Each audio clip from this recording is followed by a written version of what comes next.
Let's dig in, Jeremy. Why don't we start with Ryan Jeffers? Ryan Jeffers projected to make 6.6 million in 2026.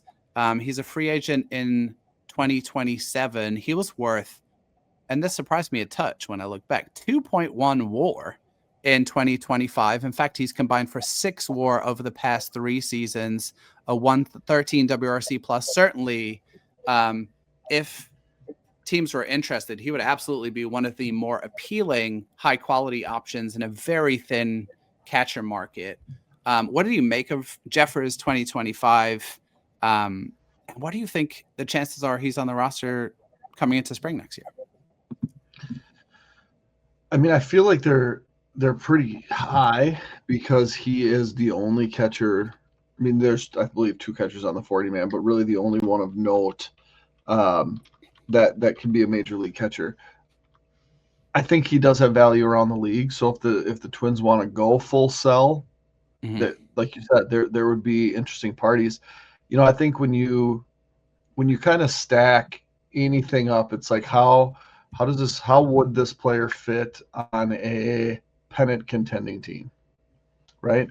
And Ryan Jeffers would be a starting catcher on a pennant contending team without a doubt. I mean, obviously the Will Smiths of the world are better. Um, the value, I think, maybe a little suppressed in the fact that he's 28 and a half years old. He's Mm-hmm. got 1 year of control left. He's dealt with concussion issues on and off throughout his career. So I don't think you would get a ton for him. If you traded him, I think there would certainly be a market. Um, but at this point, you need a catcher. 6.5 million for a 2 WAR player is a steal. For sure. Um, right? I mean, we value one WAR at what, $10 million?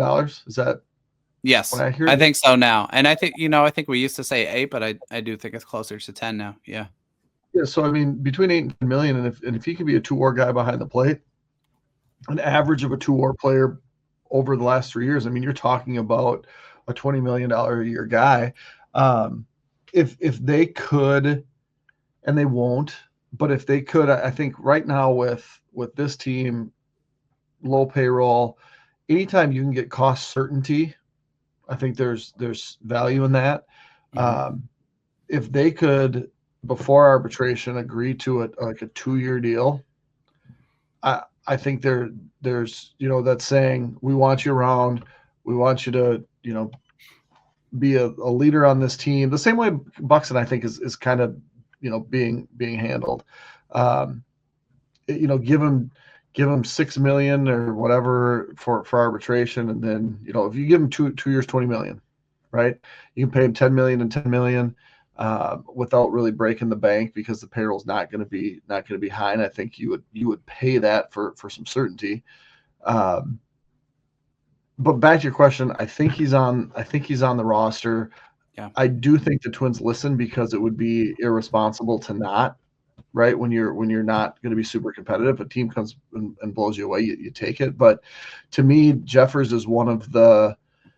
I mean, I'm not going to say cornerstone because I don't know that you really have any of that with any established players aside from Byron Buxton. But I think he's one of the guys that you say, yep, we're counting on him and his offensive production and his defensive ability and his clubhouse leadership um, with Derek Shelton in 2026, and we'll see from there. But I would love to see him secured for 1 year beyond that if it's a possibility. Yeah. Yeah, I think I agree with that strongly. Honestly, I think the other thing to be said for Jeffers, pardon me, sticking around is, we mentioned from the jump as one of the offseason storylines coming into spring. We're really going to be interested in how does the rotation fill out. You have, Yep. I think we're probably, as of this moment, saying like maybe SWR has an inside track for kind of a back end spot, but at the very back of the rotation, you've got like Abel, Zebby, Taj Bradley, like so many guys who are in a similar place, which is you've shown flashes, but have you shown consistency? You really need someone to steward that staff, and who you feel confident in doing it effectively. And I would feel a certain sense of hesitancy of completely turning off the catcher battery when you have potentially significant changes in the rotation and a bunch of young guys you're hoping are going to show long-term value early in 2026. Yeah, I think that's an excellent point. You heard it here first, guys. It took 100 episodes, but Jeremy finally complimented me